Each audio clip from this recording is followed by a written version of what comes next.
My name is Jensen Karp, and I'm a sports fan. But right now, things are pretty dire.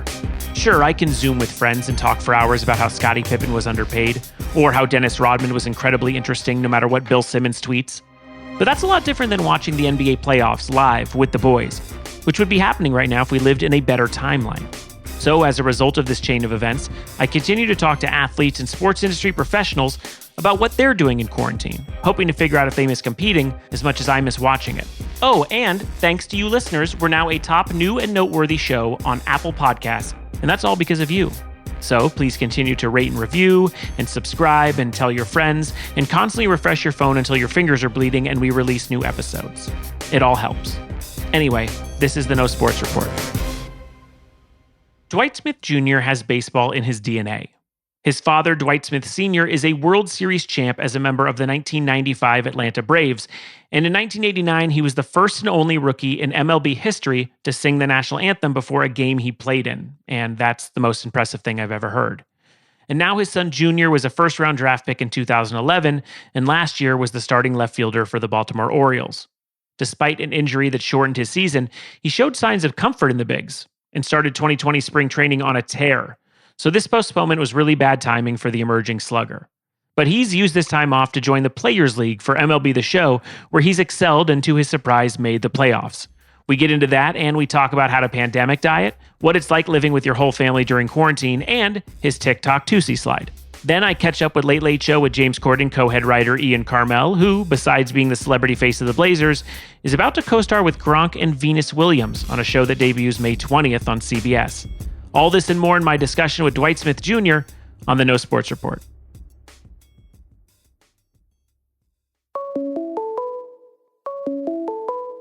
Call from Dwight Smith Jr. To accept, press 1. Hello, Dwight. Hey, how you doing? I'm good, man. I know you're from Georgia, but where are you quarantined at today? I'm in Peachtree City, Georgia, at my family's house. Okay. All right. And who's in the family house? Who's the one who actually stuck with you 24 hours a day? My mom, my dad, and my two sisters. Okay. How old are your sisters? One's 18, the other one is 25. See, that's always the crazy part for me because I've talked to a couple pro athletes like yourself who have went from being, like these sort of self-sufficient star athletes in their lives. And because of the quarantine, you are back in the midst of your family. Do you have to take out the trash and do all your chores again? No, not really. I mean, we just clean up after ourselves anyway, so. All right, it's not too bad. You don't have to clean up the macaroni and cheese dishes for everyone. It's not like you guys have to switch back and forth who takes out the trash. No, just take care of your own plate, and that's pretty much it. Well, we will get into how you're doing in the Players League for MLB The Show, but how else are you passing time outside of video games? I've been working out in my garage, working out with my dad, throwing. I've been hitting at the cage whenever I can. I faced a couple live pitchers, and yeah, just other than that, I just listen to music. I'll watch some documentaries. I've been watching the Michael Jordan Last Dance. Oh, so good. Anyway, anything that could pass time, really. Well, not everyone is lucky enough to have a former major leaguer for a dad to work out with. Where are you guys playing catch? Is this a driveway situation? Yeah, the driveway, or if we're at the cage, we'll throw at the cage, and then he'll hit me ground balls or hit me fly balls, just stuff I would do with him as a kid. Yeah, that's so weird. I mean, because you were drafted back in 2011. You made your debut, I think, in 2017 for the Jays.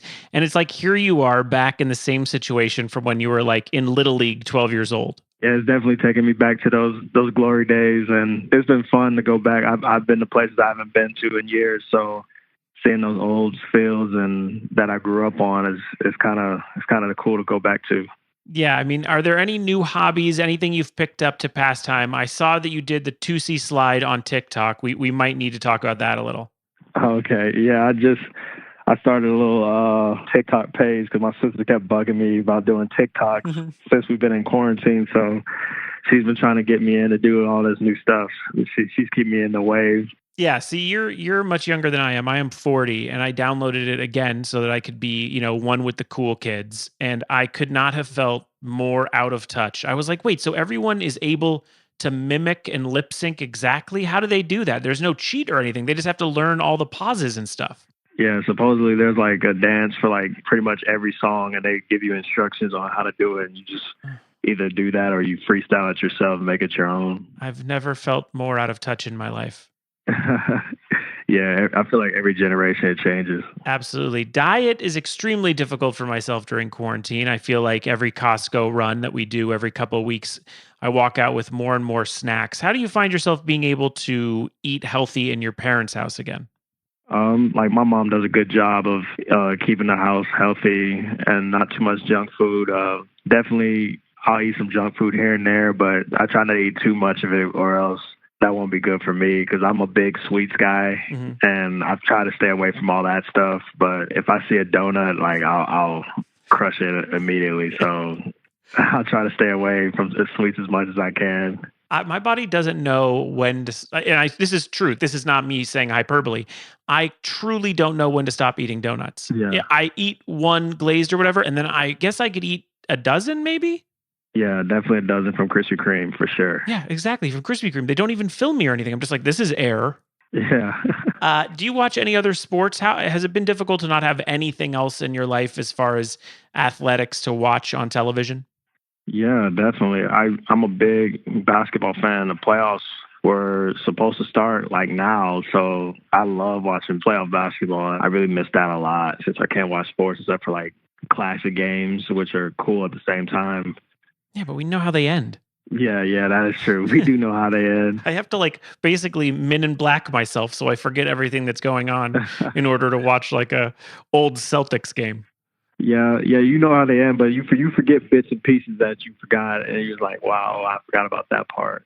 Did you take on the Raptors, or are you still a Hawks guy? I was a Raptors fan when I was in Toronto. Like, I was rooting for them. I've always been like a LeBron James fan, so like I've been rooting for LeBron James for like the longest. I've never really been a Hawks fan. Sure.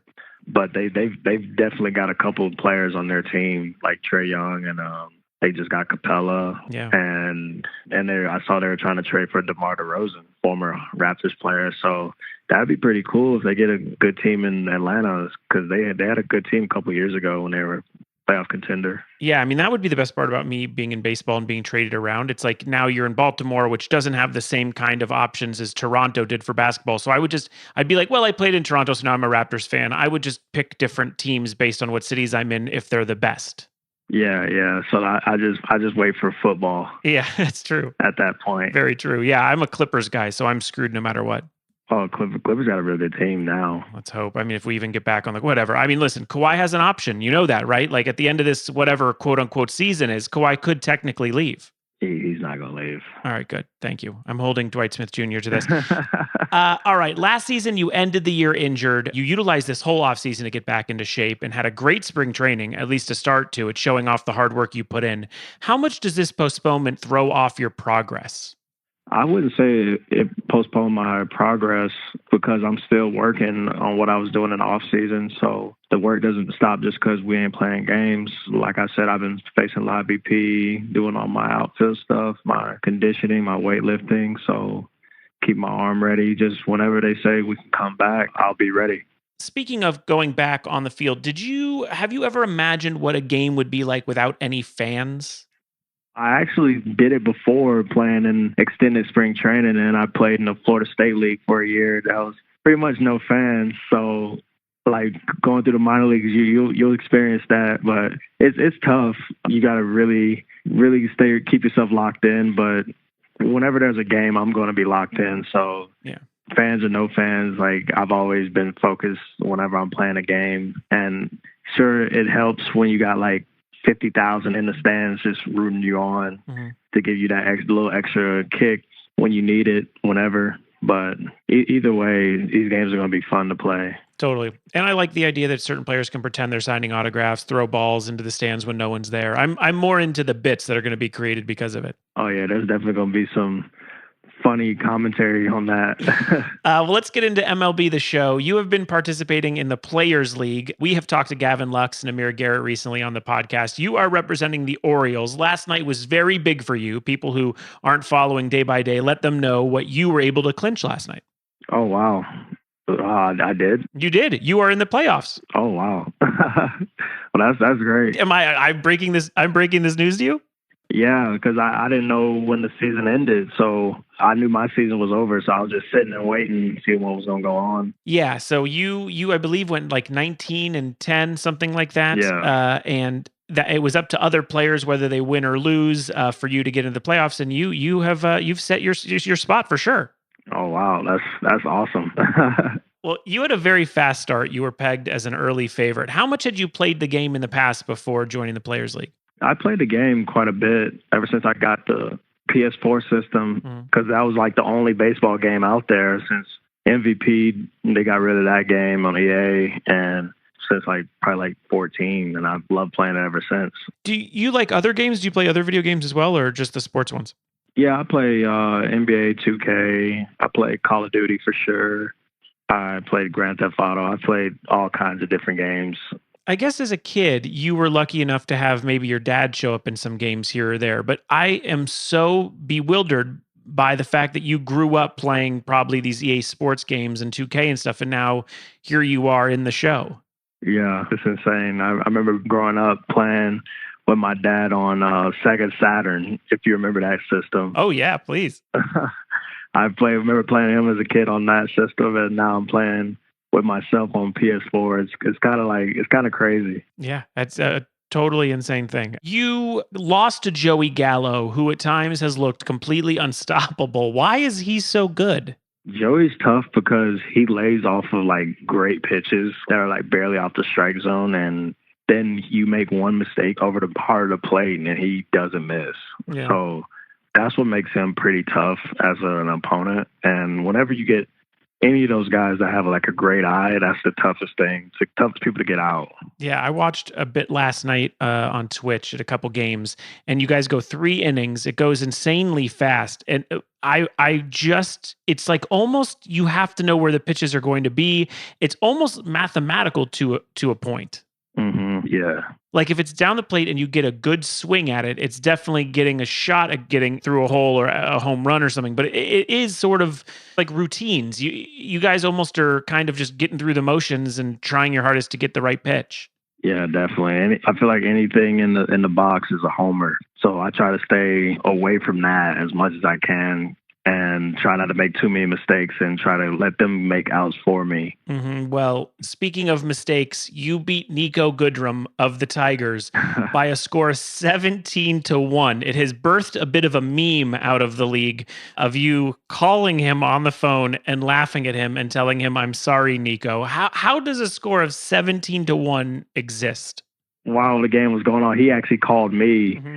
I was like, all right, I got to answer. And then, the rest from there, he was just like, this is insane. Like, wow, like, how are you doing this right now? Like, yeah. I was just in the zone. Niko did this thing that I do all the time, which is pretend something's wrong with the game. So he was like on the phone with you and he goes, I don't know. It's not working for me. I'm trying as hard as I can. He's like sort of putting the blame on someone else, which I love. Oh, yeah. We were just having fun with it, though, at that point. Because we were just, after the score got out of hand, he's like, all right, I'll just throw the ball down the middle. And then sure enough, he hits a corner. Then, like, he tries to hit a corner. It ends up down the middle. That's great. You've gotten a ton of kudos for taking this Orioles lineup team this far in MLB The Show, which is funny because there is a lot of comparisons between the video game and the actual baseball. So you were going up against big market teams with higher ratings. Does the video game success of the Orioles say anything about the in real life Orioles? Yeah, for sure. Because we definitely have some good players on the Orioles. I feel like a lot of guys are slept on for sure. And we have some dangerous hitters in that lineup, and we got a couple power arms that are coming up through the ranks. And we were starting to show that in spring training, and we just developed those good habits, and then we was going to take them into the season and see where that takes us. Yeah, well, if the show tells us anything, it's that you guys are definitely being underestimated. Your managerial skills in the game as well, which I play the show kind of passively, not as much as you guys clearly, but people are saying that you are using an actual managerial skill in your games. What does that mean? Yeah, I'm a student of the game. I just try to match up, but like I pretty much have to with like everybody having these overpowered teams, so I can't just like go out there and then try to overpower people with stuff when they got like a Cody Bellinger, like a Mike Trout, like some of the best players in the game. So you really got to play baseball. that's the only way to beat those big market teams. You got to play small ball. You got to work your way out of situations. So I just have fun with it. And then I ask the fans who I should put in. So I just have fun with it. Is managing in MLB The Show, does it ever give you sort of the desire to want to coach or manage later in life? Yeah. I mean, I wouldn't put it out of question. Maybe one day for sure. But at this point, I'm a player right now, so I'm not even thinking about coaching at any time soon. Do any teammates text or call you to play better as them? Alberto was getting on me at the beginning of the season because I wasn't getting as many hits with him, and then the last second half of the season, I couldn't get out with him. So he texted me, he's like, that's me right there. Well, I'm excited this week. And the thing that I've liked most about the Players League is that it shows off the personalities of some of the baseball players in the league, which is something we haven't really been able to see with Major League Baseball so much. It's more about the team and not so much individual. Do you think that something like this, the MLB Show, Players League, can get more individual-based marketing going for MLB? Yeah, definitely, because if you ask any of the other 30 guys that have done this, they'd probably tell you the same thing. They probably enjoyed it. And it was pretty fun. Like some of the guys I've never interacted with before, and it was fun to kind of talk to the guys, kind of face them, see what they've got going on right now at home. So it was a funny experience from my perspective, and I think they should definitely continue this in the future. Absolutely, man. Well, we hope to see you go further in the playoffs. I know I'll be rooting you on, but my question involves the overall pandemic, which is, do you think there's anything that we've taken on during this time, adapting because of COVID-19 that we should be maybe thinking about using in the future, even when things are cured up? We definitely could take in-house workouts into account now. I know a lot of people probably didn't do that before. Probably a lot of people went to the gym or didn't work out at all. But I mean, you pretty much learn new hobbies, whatever new hobby you learned in-house. Mm-hmm. You could probably just keep doing that. Like I've seen people playing the guitar. I've seen people read books, or I've seen people do paintings.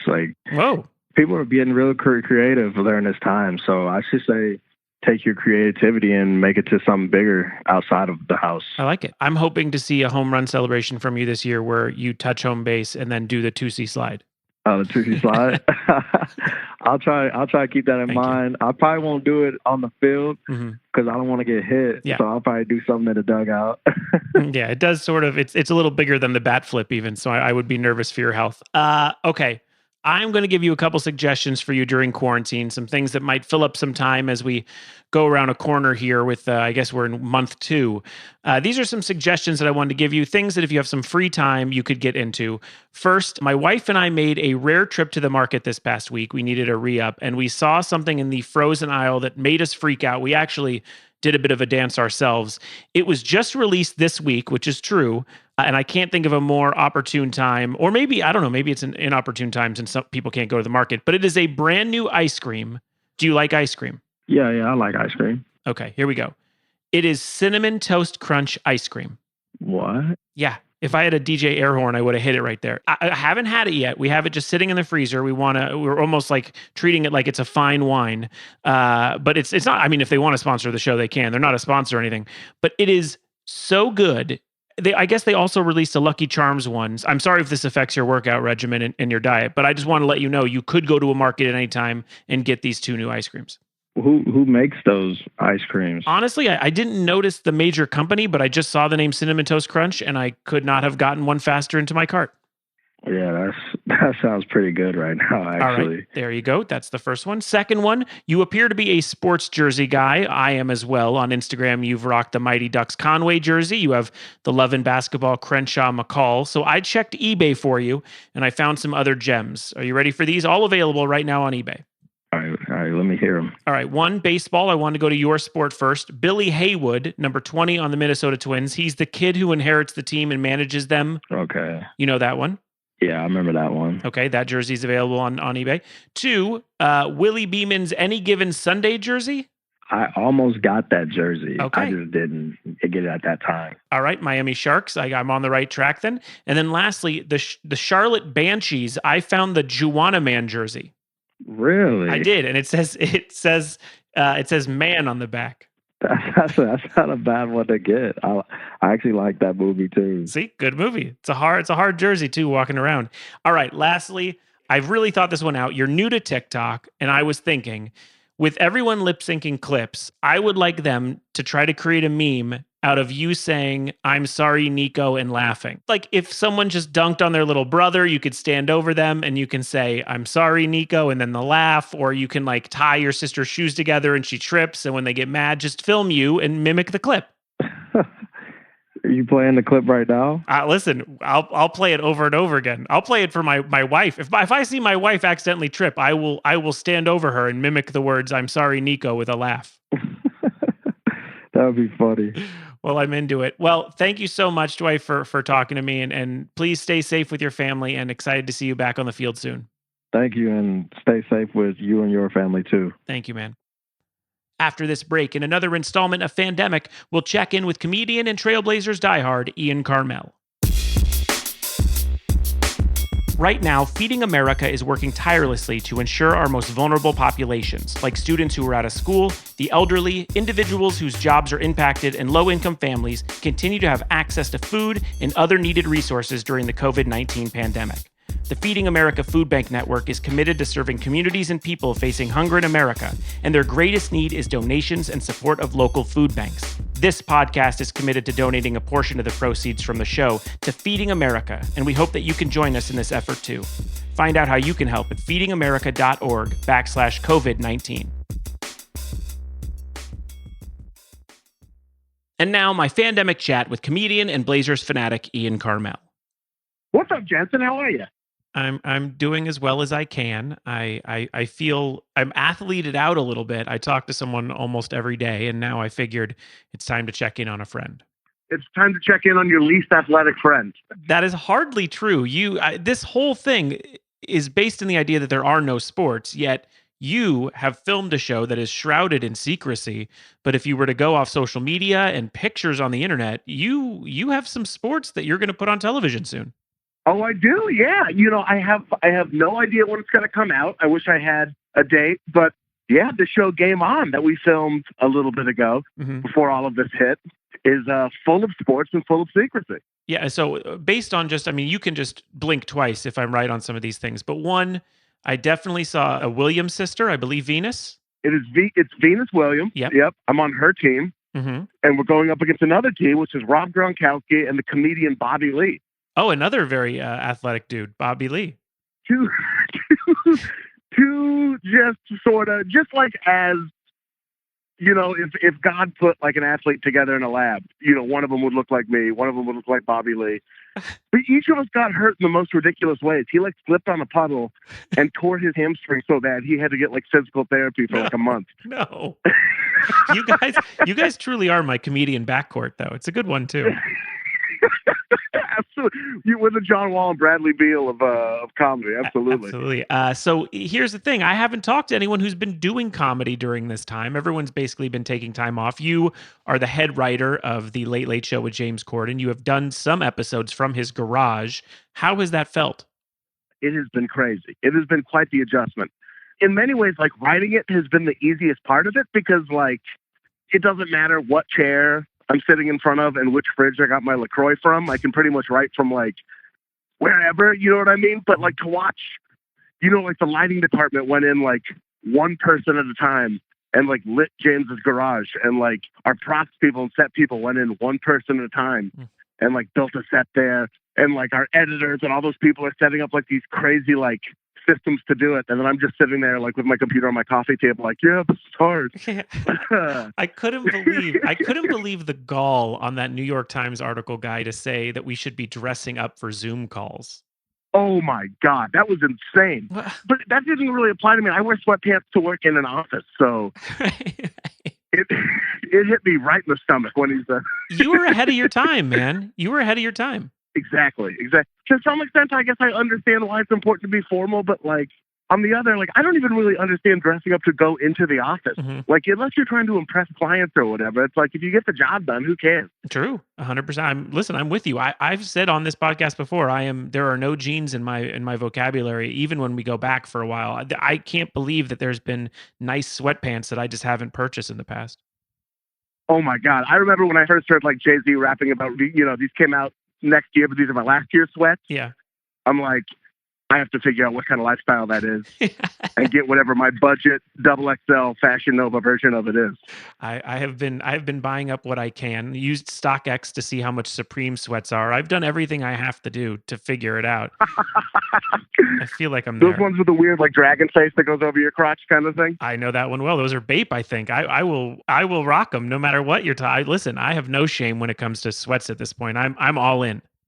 I have one piece of Bape clothing. It's a pair of shoes. Damian Lillard, who has a shoe contract with Adidas, did a Bathing Ape version of, I think, the Dame 4, I think it was. And I was like, I got to get these. These are so dope. And I got them. And because the material of the shoe is like really, really stubborn, I can't even get my foot in them. So they're just sitting there on a shelf. I can't even wear the one piece of Bathing Ape clothing I thought I could fit into. Well, here's the thing. Number one, they're a vinyl almost. They're never a comfortable shoe. And two, you do kind of look like a narc when you wear them. I've never purchased them. I've tried them on before, and immediately kids like ran away from me. You know the ones. You have to be a 98-pound Japanese teenager to pull this off, I think, or Damian Lillard. Either of those two things. Have you thought about stand-up in a post-pandemic world? You're a very funny stand-up comedian, and obviously there are no gigs right now unless you do some of those virtual online things, which I think is also strange. But have you thought about the world post-quarantine? I've thought about it. I think, I'm not too worried about stand-up comedy. I'm almost weirdly more worried about not the upper crust, not like your like Tom Segura's and like, people who are selling out theaters and stuff like that. I guess I'm more worried about like the people who perform in like clubs, like your Helium comedy clubs and stuff like that, because, those are basically restaurants. It's going to be hard for those to stay open. But as far as like the art form itself goes, like, I don't know. I started performing in like the back room of like a barbecue restaurant in Portland, Oregon. Or you would do, it's like, we'll just go up wherever you put us. Yeah. So as long as there are buildings that want something to distract people while they sell drinks, I think stand-up comedy will be okay. And also, what's kind of strange is like my whole life, people have brought up comedy, and I always, like you, I'm always like, whatever, we tell stupid jokes. Like we always kind of say that. And that is how I feel. But then every once in a while people go, well, court jesters and comedians back in the day, they almost were like the highest form of entertainment and royalty. And I'm like, what are they talking about? But I do think that in times like this, it seems beyond the idea that we think what we do is dumb, people depend on laughing. Oh, yeah. It's shocking. Oh, yeah. Well, you see on Netflix when these specials come out, especially right now, that Netflix is like ranking them. It's like, Chris D'Elia has like the number 3 most watched thing on Netflix. And it's like, yeah. I mean, that makes sense because he's a very popular stand-up comedian. But on the other hand, it's like, that's fucking crazy. In all of America, this is the thing. Because people, I think, people absolutely want to laugh right now. They need to laugh right now. The frustrating thing, I guess, is like figuring out how to get it to them without, relying on like pre-recorded content. Because like going back to what you were saying about these Zoom stand-up comedy shows, I've seen a couple of them, and it's not really stand-up comedy. It's like funny people hanging out, talking to each other, and that's cool too. But it's not really stand-up comedy. But I guess it goes back to what you were saying. People are so thirsty to laugh at anything. They'll just literally watch like a videotape version of a podcast. Yeah, and I guess that also represents how popular Tiger King was. Like no one was watching that to really understand true crime. They were watching it to like laugh at the guy on the Sea-Doo. 100%. I think you're right about that. Let's talk sports. You are a massive NBA fan like me. Your team is from your hometown, the Portland Trailblazers. Where were you feeling the team was at the time of the stop down? I think we were about to turn a corner. If I'm being completely honest with myself, I think this was just a snake pit season. People don't really think of the Blazers as like a super injured team because Dame and CJ were both healthy all season, and Dame was playing his ass off, just having such a good season. But we also were like, we were down our entire front line. Nurkic was hurt all season. And even when he was scheduled to come back, it's like this guy's coming back from a broken leg that kept him out almost a year. He's not going to be the same guy. Zach Collins was hurt. Rodney Hood was hurt. And we didn't have a super deep team anyway. So people could really key in on Dame and Siege. So I'm not sure if we would have made the playoffs because the Grizzlies were coming on strong. Yeah. That 8th seed was not like... the Pelicans were coming on strong. Yeah, they looked really good. I was set up to go to that Clippers game right before the stop down, and I was like, not only, obviously Zion being back is monstrous, but beyond that, I was like, this team's also just good. Brandon Ingram, like, really went next level this season, and it was kind of, just as someone who loves basketball, it was kind of a joy to watch, you know? Yeah, they're a run and gun. And you never sleep on JJ Redick. Ever. Never. Never. He's never missed the playoffs. No, I thought you were going to say... So why would this year be any different? I thought you were going to say he's never missed a shot, which also probably could be said.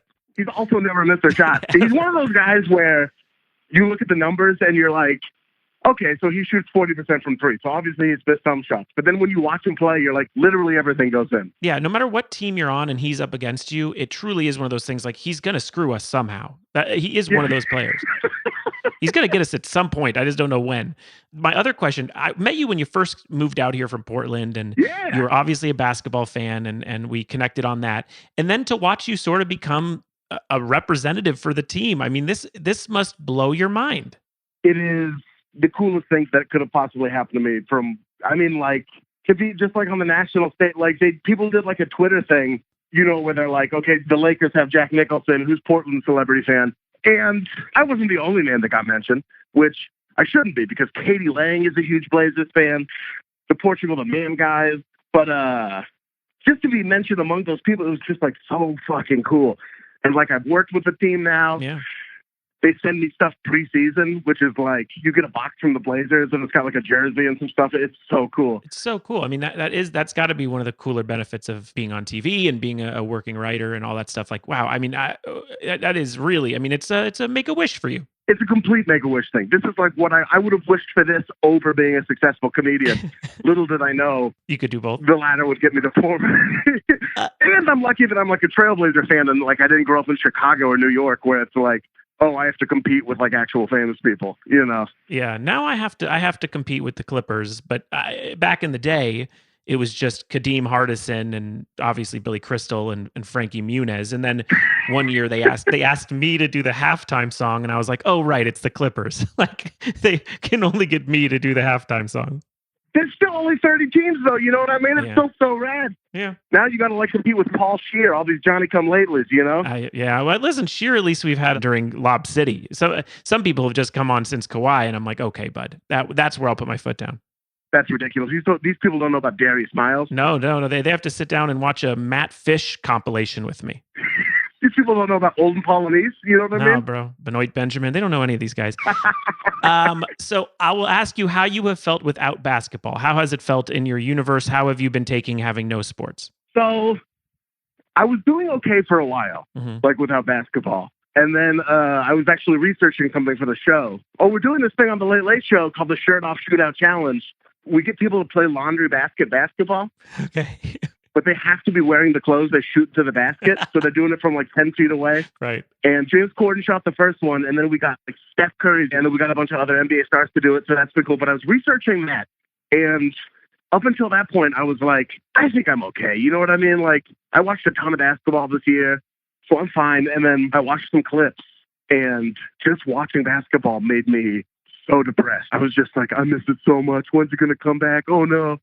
Like, it really sunk me into a funk. So it's one of those things where if it's out of sight, it's kind of out of mind right now. I've got like enough distractions, your Tiger Kings, you know what I mean? Like, to make me not think about it, but holy shit, I miss it. Yeah. I miss it so much. It is. It's a sport. I think I can talk from an unbiased place to say that it is a sport that seems to help shift pop culture more than any other sport. Even though football, American football is more popular, it really leads the way in so many different places, whether it be comedy, like this Michael Jordan documentary that dropped, Oh, yeah. Everyone's so excited about it. And it seems to create news more and more topics for us to laugh about and more to talk about. And I miss it. That's the thing I miss the most, is sort of the cultural shift, especially during, crunch time, during playoff. Absolutely. The games are like something that the rest of the culture reverberates out from. And the games are amazing. Yeah. But you're right, that the whole circus around it is so much fun. Yeah.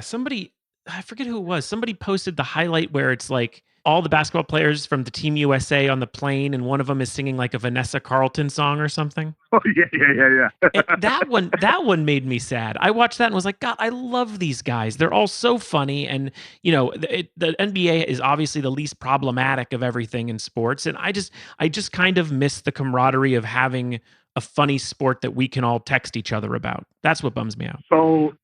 so much. Like, hey, did you see that Boban Marjanovic video? Yeah. You know what I mean? Like, he's a third center that comes off the bench. You know what I mean? And like, people know and love him. The thing I've been doing to fill in my sports gap is I started rewatching Ken Burns' baseball documentary. By the way, an easy joke to make when you're looking for references, but boy, is it good. It's so good. I know. It's amazing. This is maybe my third time watching it, and for some reason I don't retain. But there's just so much information, so you can't retain everything you hear. But like, if we think shit is crazy now, there was some World Series game where the guy he hit a home run to like win the pennant, and then he forgot to touch second base. Yeah. But the field was like flooded with people. Yeah. Like people just like stormed the field. Somebody had a ball, and these three players had to chase down a fan into the street, tackle him, rip the ball from his hand, go back into the arena, touch second base.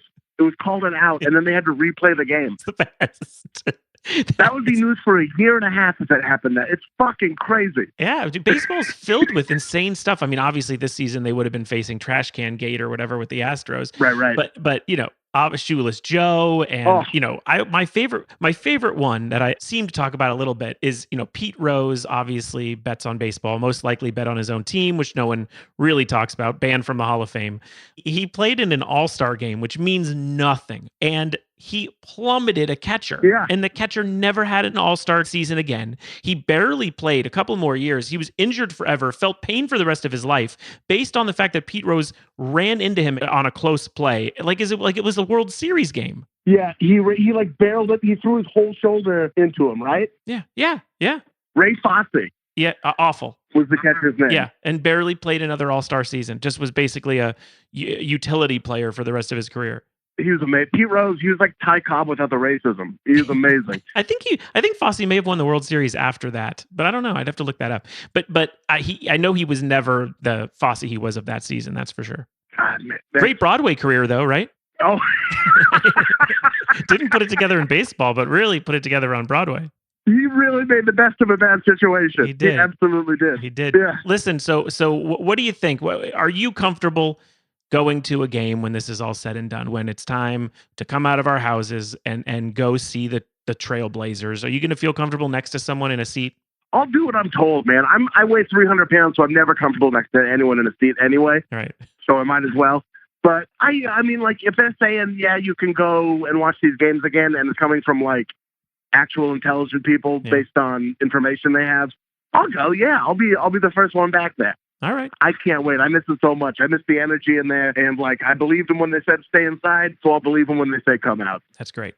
Well, Ian, people can listen to you on your podcast. It's All Fantasy Everything. It's one of my favorite podcasts, the entire universe. I think the other day, someone on Twitter made me list my top 5 podcasts. It was one of them. Oh, thank you. I love it so much. And you guys are still doing it through Zoom, yeah?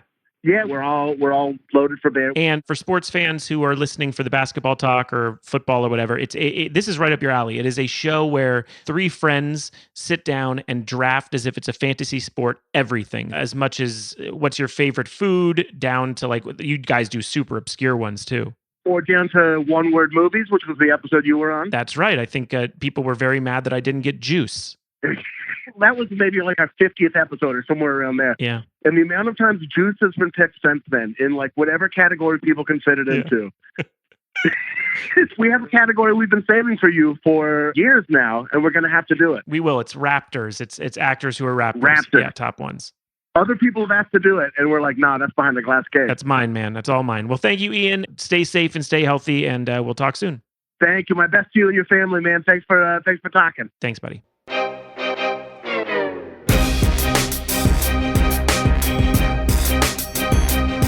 The No Sports Report is produced and distributed by Treefort Media. The show is executive produced by Kelly Garner, Lisa Ammerman, and me, Jensen Corden. Our series producer is Matthew Kugler. Tom Monahan is our senior audio engineer and sound supervisor, with additional production help from Tim Schauer, June Rosen, and Haley Mandelberg. With production and editing by Jasper Leak. Our theme music is composed by Spilkus. If you've enjoyed what you've heard, please subscribe, rate us, and review us on Apple Podcasts. You have nothing else to do. Send it to your friends, tweet, share, post about it, do whatever you can. And please visit feedingamerica.org. And if you're able to make a donation, any amount will help make a difference. And you can learn more about other ways to help on their website. For more information on the No Sports Report, links to the socials, and for our show transcripts for the hearing impaired listeners, please go to treefort.fm. Be safe and be well.